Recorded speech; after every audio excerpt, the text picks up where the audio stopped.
이번에 도착한 역은 게임역인데요. 게임주들도 좀 움직이는데 전반적으로 실적이 안 좋을 텐데 실적의 변화들 그다음 주가는 엄청 많이 떨어지지 않습니까? 맞습니다. 뭐 크래프톤이나 NC 같은 경우 엄청 떨어졌는데 맞아요. 네.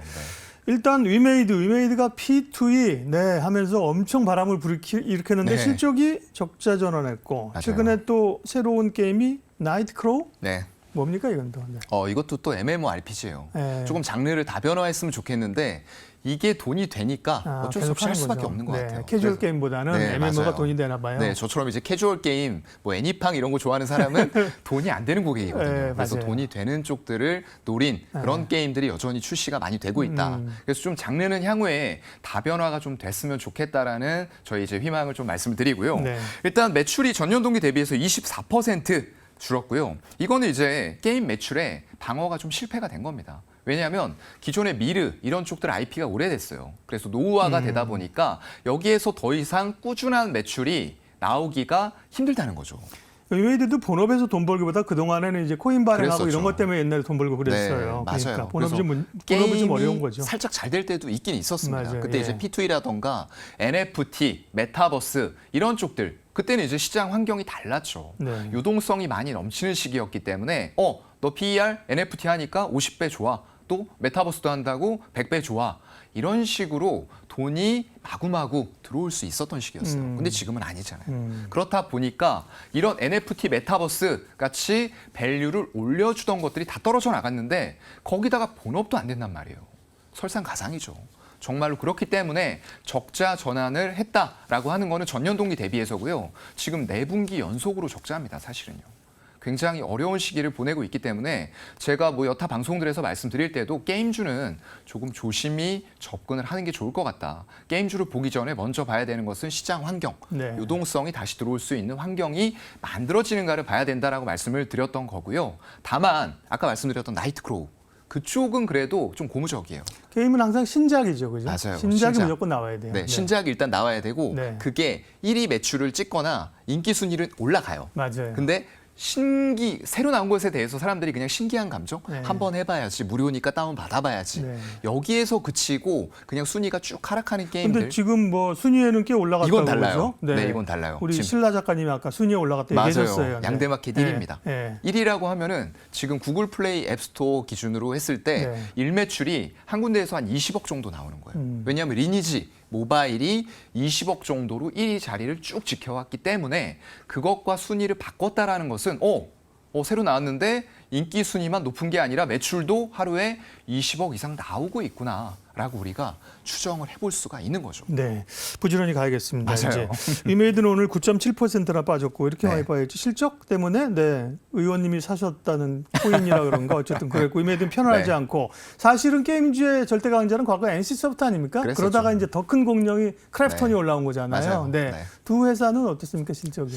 글쎄요. NC소프트도 지금 워낙에 확고한 IP, 정말로 강한 IP 가지고 있죠. 네. 리니지, 그러게요. 린저 씨들이 정말로 어마어마한 돈을 쏟아붓는 게임이라고 하죠. 그래서 린저 씨들이 이제 연식이 돼서 네. 그런가? 근데 그분들이 더 연식이 될수록 더 돈을 많이 버실 것 같아요. 제가 볼 때는. 그러게요. 그래서 예전에는 한 달에 한 1억쯤 써볼까 네. 했으면 지금은 내가 돈이 좀 더 많아졌으니까 2억쯤 써도 되겠지. 네. 이렇게 생각을 할 수도 있을 것 같아요. 그래서 이게 굉장히 노후화된 IP임에도 불구하고 계속 이어가고 있어요. 리니지 모바일, 리니지 2 모바일 이런 식으로 이어가면서 매출이 꾸준하게 나올 수 있는 원동력들이 그런 데서 결국 나오는 거예요. 들어가서 평점 보면은 굉장히 웃깁니다. 2점 몇, 5점 만점에 2점 몇 나와요. 그럼 정말 이게 여기까지만 하겠습니다. 그렇게 되는 네. 게임인데 네. 매출은 계속 1위를 하고 있다는 거예요. 신기하죠. 한번 그만큼 그 시간을 할애했던 게임에 대해서 사람들이 쉽사리 다른 게임으로 넘어가지를 못한다는 거죠. 그래서 지금 우리가 봐야 될 것은 이 NC소프트 리니지 모바일이라는 게임, 굉장한 게임이에요. 일매출 20억 이상이 지금 구글의 플레이스토어에서 나오고 있는 게임인데 이것과 지금 신규로 올라왔던 나이트크로우죠. 그게 격돌을 하고 있어요. 과연 1위 자리를 얼만큼 나이트크로우가 지킬 수 있을 것인가? 아니면 단기간에 인기에 힘입어서 바로 순위가 하락할 것이냐. 이거 게임 들어가서 보실 때 인기도로만 보시면 안 됩니다. 최고 매출 순위라는 지표를 볼 수가 있거든요. 반드시 그걸로 들어가서 보셔야 돼요. NC소프트도 저도 옛날에 굉장히 좋아했어요. 이 기업의 오너를 좋아하고. 리니지 하셨나요? 네? 아니요. 아, 네. 택진형이 밤새면서 일하고 광고에 이런 거 있었잖아요. 네, 맞아요. 그죠? 그다음에 네. 뭐 NC가 우승하면서 집행검을 뽑아드는 순간부터 해서 주가는 떨어지기 시작해가지고 하셨던 것 같은데요. 안 했습니다. 안 했는데 네. 그만큼 참 옛날의 명성이 그렇고 네. 크래프톤은 상장할 때 대단한 인기를 가지고 엄청났죠. 왔었잖아요. 근데 네, 엄청났어요. 그러고 나서 굉장히 어려웠어요. 근데 실적은 크래프톤도 좀 좋아지나요? 실적이 지금 줄어들긴 했지만 예. 그래도 대형 게임사 중에서 가장 방어를 잘했어요. 영업이익이 10% 감소하는데 그쳤습니다. 감소는 어쩔 수 없는 지금 환경인데 이 상황에서 감소가 이 정도밖에 안 됐다라는 건 시장의 예상치를 훌쩍 뛰어넘는 실적이 나왔던 거예요. 그만큼 이쪽도 마찬가지예요. 지금 그쪽에서 굉장히 유명한 게임이 있죠. 네, 아시나요 혹시? 슈팅하는 거, 슈팅 게임. 네, 맞아요. 네. 그 게임이 7년째거든요. 노후화됐어요. 그럼에도 불구하고 분기에 최대 매출을 달성을 했습니다. 물론 저도 이런 게임들은 안 해요. 잘 모릅니다. 그런데 이제 나오는 거라던가 아니면 리포트들 읽으면서 저도 좀 파악을 하고 있는데 일단 이런 쪽들이 인도에서도 서비스가 또 재개가 된다고 그래요. 그게 문제가 좀 노이가 있어가지고 있었죠, 서비스가 인도가. 안 예. 되고 있었거든요. 맞아요. 그런데다가 지금 PC 쪽의 매출도 굉장히 큰 폭으로 늘어났고 모바일까지도 같이 잘 아우러지면서 이게 매출이 잘 나왔다는 거예요. 그리고 실적도 잘 나왔기 때문에 향후에 하반기에 신작에 대한 부분들에 대한 기대감들도 있을 것 같거든요. 네. 그런 것들까지 다 된다라고 했을 때는 이 확고한 IP를 가진 상태에서 신작의 성공 가능성도 높일 수 있는 그런 블록체인 게임사.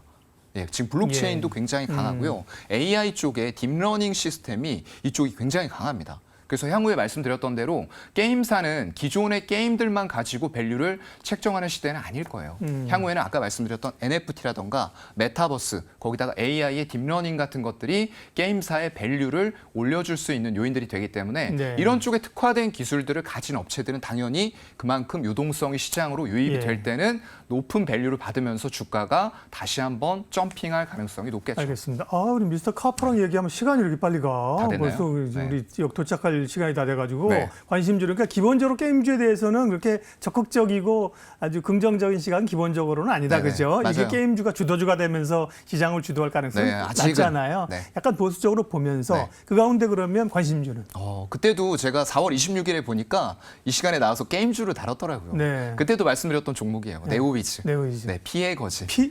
그 피 아니고 블러드 아니고 흘리는 피 말고? 피노키오의 거지. 아, 피노키오. 네네. 피해 거지 네. 피노키오구나. 맞아요. 네, 그래서 그 게임이 아까 제가 말씀드렸던 장르의 다변화.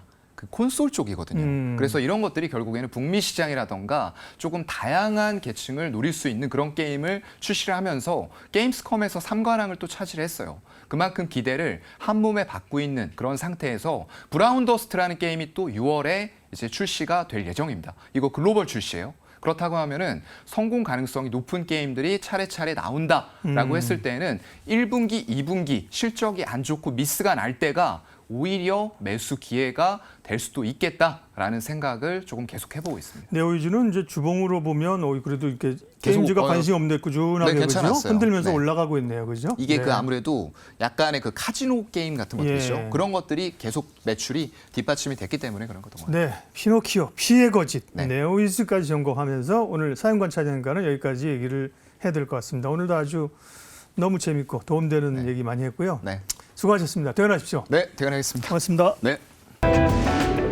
이로운 경제 채널 EBC.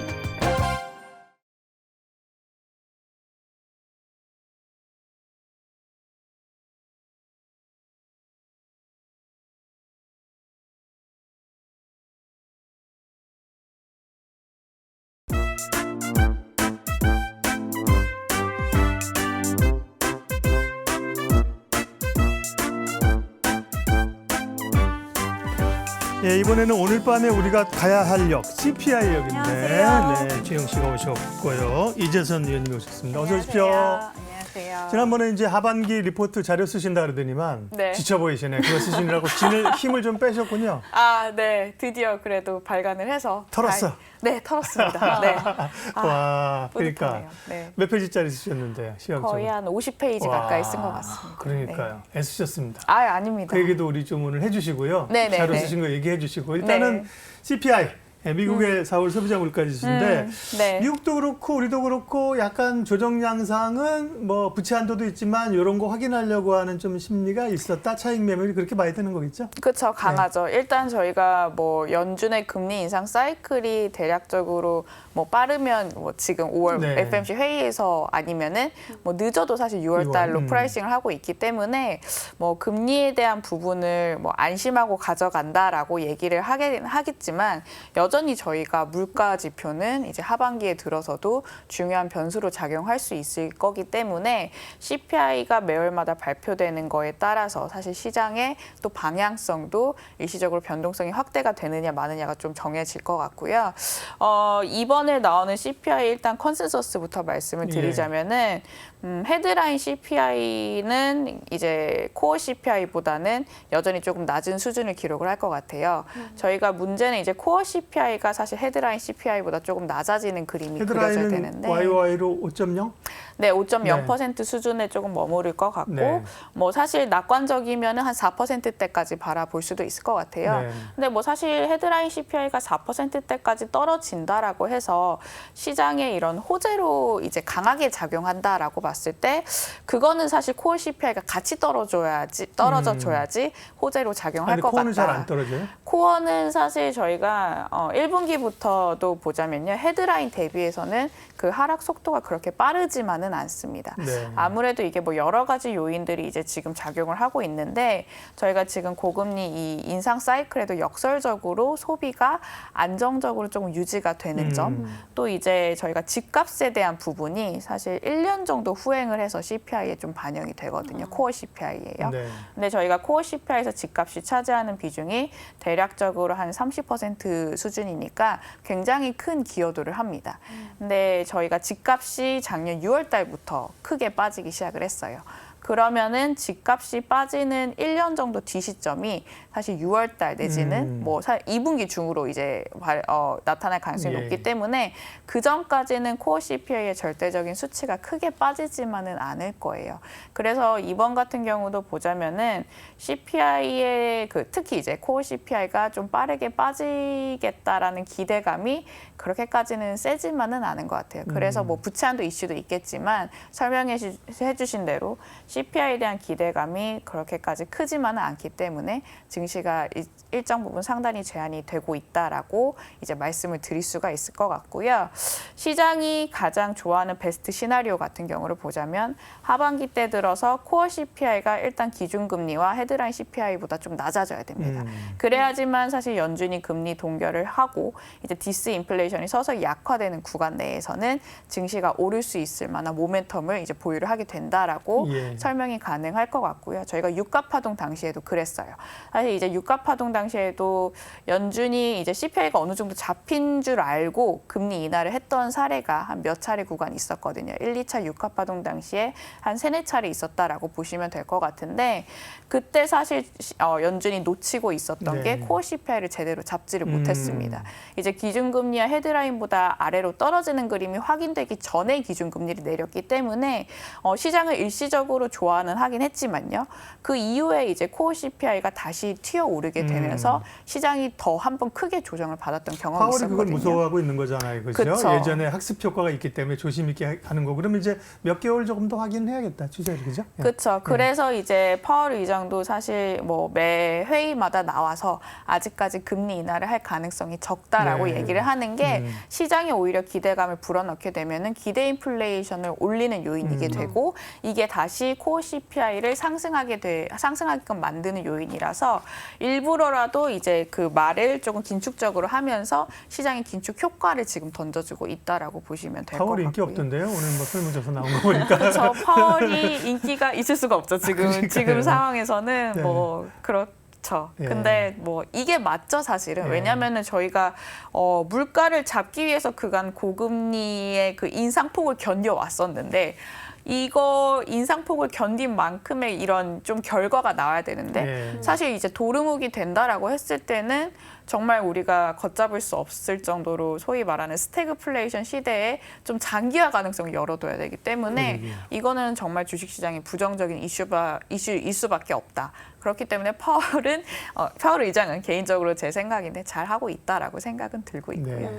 저희가 또 금리 인하를 하기 전 단계에서는 양적 긴축에 대한 부분을 조금 짚고 넘어가야 될 것 같아요. 금리 인하를 이제 양적 긴축을 저희가 지금 축소를 하고 있는데 그 부분에 대해서 이제 뭔가 해결을 먼저 하기 전에 금리 인하를 해버리게 된다라고 했을 때는 꼬이는구나. 꼬이는 거죠, 스텝이. 예. 이제 완화적인 정책을 한켠에서는 펴는데 네. 이제 양적 긴축을 진행한다는 해버리면. 거는 사실 저희가 영국 사례에서도 최근에 볼 수 있다시피 이 정책의 그 방향성 자체가 엇갈리게 되면서 시장 변동성을 촉발시킬 수가 있기 때문에 뭐 사실 이제 뭐 약간 대다수의 여론들은 네. 약간 일반 분들은 그래서 빨리 미국이 금리 인하를 해야 내려. 된다라고 하는데. 말씀을 하고 있지만 음. 금리 인하를 지금 당장 해버리면 오히려 주가에 부정적일 수밖에 네, 없다라고 네. 저는 이렇게 조금 해석을 할 수가 있을 것 같아요. 네. 네. 거시경제는 정말 항상 들어도 어려운 것 같아요. 네. 근데 이렇게 CPI에도 많이 주목하고 계시지만 사실 이 미국 부채한도 협상에도 많이들 관심을 갖고 계시잖아요. 맞죠. 계속해서 뭐 회담도 실패로 끝나고 네. 이랬는데 앞으로 좀 어떻게 전개가 될까요? 이거는 정말 약간 좀 미지의 영역인 것 같아요. 왜냐하면은 민주당과 공화당이 어떤 이슈에서 합의를 해서 부채 한도 이슈를 이제 조속하게 마무리를 짓느냐에 대해서 이제 시장이 조금 바라보고 있는 상황인데, 이거는 타결을 어떤 부분에서 조율을 할지 내지는 바이든이 갑자기 뭐 아직까지는 조금 완고한 이제 정책 기조를 펼치고 있지만 정말 지지율이 하락하는 거를 못 견뎌 해서 내가 양보를 하겠다라고 어느 순간 선언을 할지 모르는 이슈이기 때문에 이거는 불확실성이 한동안은 좀 진행될 가능성이 높다라고 생각이 들고 있고요. 다만 다행인 점은 저희가 그 미국 재무부의 그 현금 재정 상태가 아직까지는 급격하게 고갈은 되지는 않고 있어서 저희가 셧다운 가능성은 5월 내는 좀 제한적일 것 같고 예. 이제 6월 달 내지는 7월 달에는 조금 지켜봐야 될 이슈다. 이게 시장에 미리 지금 반영이 되고 있는 상황이다라고 보시면 될 것 같고요. 예. 저희가 뭘 보면은 이걸 알 수 있냐라고 봤을 때 미국 1년물 CDS 프리미엄을 보면 됩니다. 근데 아직 좀 올라간 상태에 있는 거죠?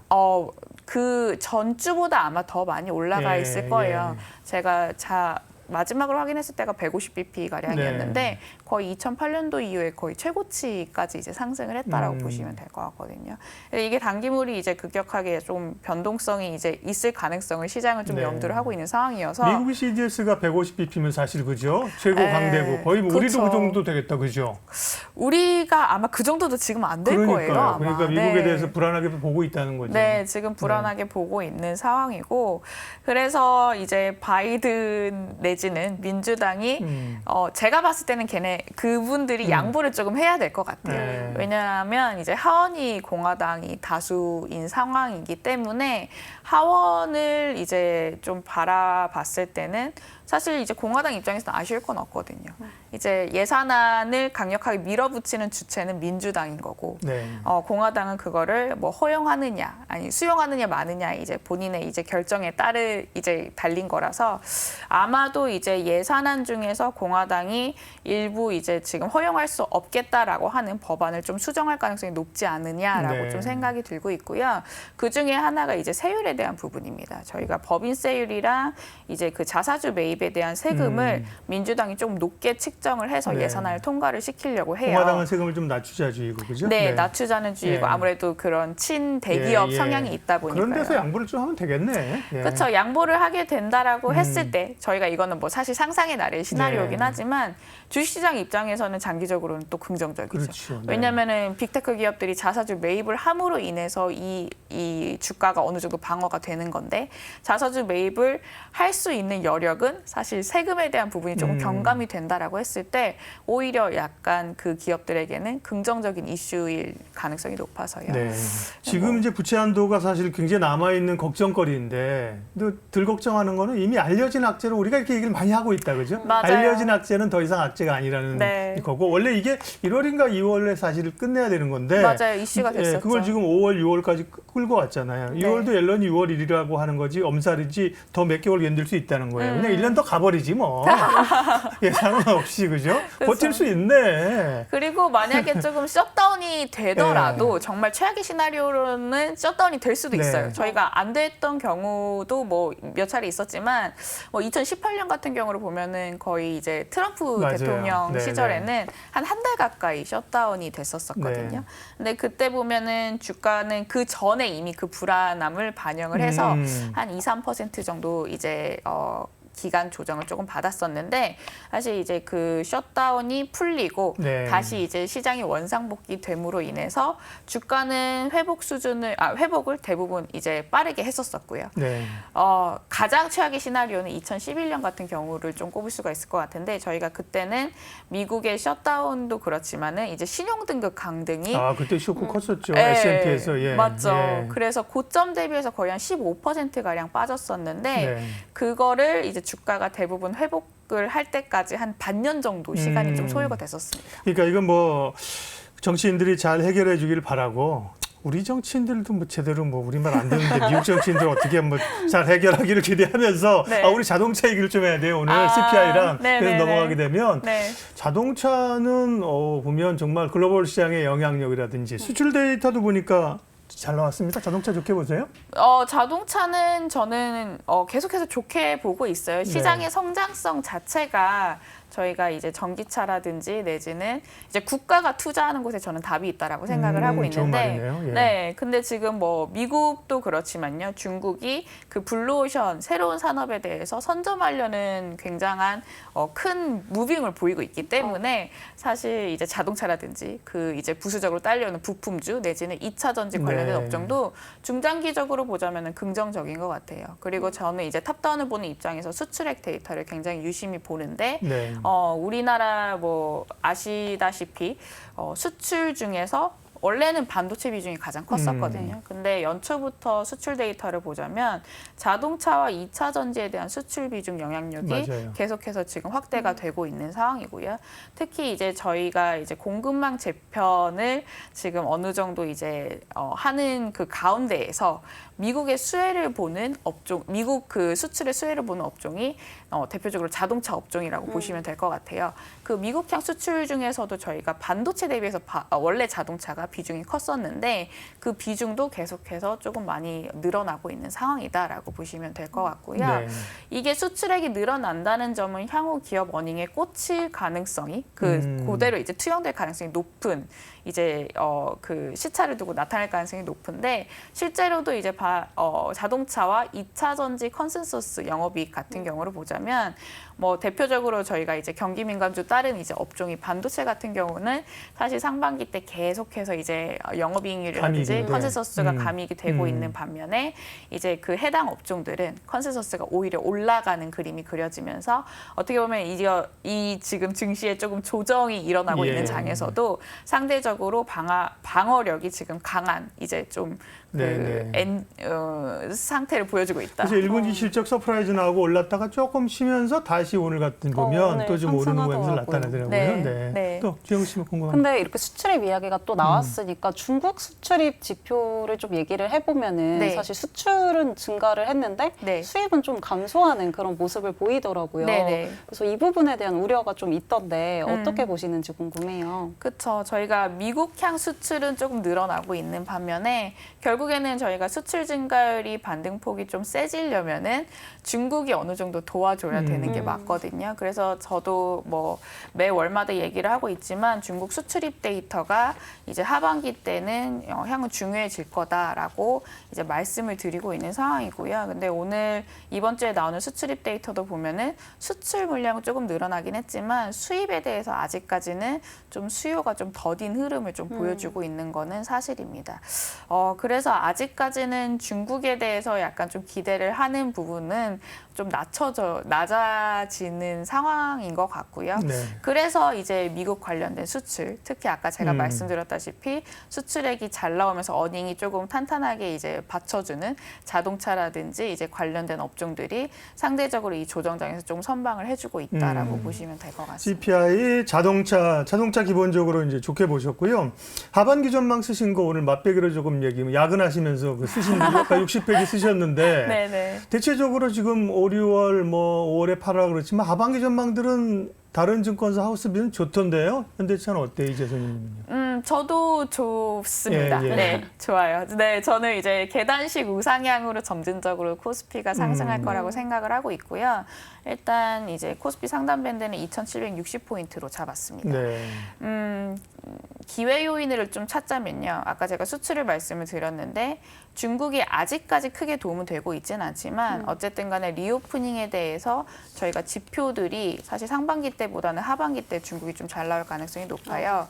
그렇게 된다라고 봤을 때는 대중국 적자에 대한 부분에 있어서 우리가 상반기 때보다는 하반기 때 그 감소폭이 좀 줄어들 가능성이 높고 그에 따라서 원화 약세도 사실 1분기 때 많이 좀 전개가 됐었는데 이게 오히려 사실 이 중국에 대한 부분이 좀 도움이 되면서 원화도 사실 상대적으로 메리트가 좀 클 수 있는 요인이 될 수가 있겠다. 하반기 때 그렇게 생각을 하고 있고요. 또 이 반도체에 대한 부분이 조금 크게 작용을 할 것 같아요. 상반기 때는 이익에 대한 감익이 계속해서 진행이 됐지만 지금 반도체 같은 경우를 보면은 재고가 정점을 형성을 하고 조금씩 내려가주는 그림이 보여주고 있고요. 또 이제 반면에 동시에 이제 출하 지수가 조금 반등을 하기 시작을 했습니다. 즉 이제 출하 재고 스프레드가 이제 저점을 찍고 줄어드는 이제 그 그림이 하반기 때 그려질 가능성이 높거든요. 그러니까 바닥에서 올라가는 업종이 사실 상대적으로 상승폭 여력이 클 세죠. 것 같아요. 예, 예. 그래서 뭐 제가 자동차 2차 전지도 향후 좀 좋을 거라고 말씀을 드리고는 있지만 하반기 때 상대 강도 측면에서 보자면은 반도체 업종 내지는 반도체 부품 관련 업종들이 오히려 자동차 2차 전지보다는 상승 여력은 더 클 것 같다라고 생각이 들고 있고요. 이게 어떻게 보자면은 코스피의 전반적인 그 상승 동력이 될 수가 있겠는 게 반도체 같은 경우는 저희가 어찌됐든 간에 사실 시총 상위 업종이기 때문에 무시할 수 그렇죠. 없고요. 예. 또 이제 아까 제가 환에 대한 부분에서도 말씀을 드렸는데 이 원화 강세가 전개가 된다라고 했을 때 외국인들의 패시브 자금 유입이 점진적으로 전개가 되고 그렇게 된다라고 했을 때 대형주 특히 뭐 삼성전자라든지 예. SK 하이닉스가 수혜를 입을 가능성이 높기 때문에 이 대형 IT주에 대해서도 좀 긍정적인 관점을 유지를 한다라고 말씀을 드리고 있습니다. 하반기 계단식 상승. 네. 2,760이라고 하셨나? 2,760 맞습니다. 2,760. 네. 네. 그러면서 네. 이제 반도체 얘기를 많이 하셨는데 오늘은 이제 맛배기만 보고 네, 네, 네. 추후에 시간 되면 그 자료 쓰신 거 가운데 우리가 또 좀 네. 아까 자동차 얘기하면서도 국가가 투자하는 산업에 투자해야 된다. 그것도 되게 꽂혔는데 그쵸. 투자 아이디어 나중에 좀 주시고요. 오늘은 네, 네. 여기까지 하고 네. 먼저 퇴근하시죠. 주영 씨가 네, 마무리하시고 저는 마지막 역까지 네. 가보겠습니다. 수고하세요. 네, 퇴근하겠습니다. 조심히 가세요. 조심히 가시죠. 가세요. 네. 이로운 경제 채널 EBC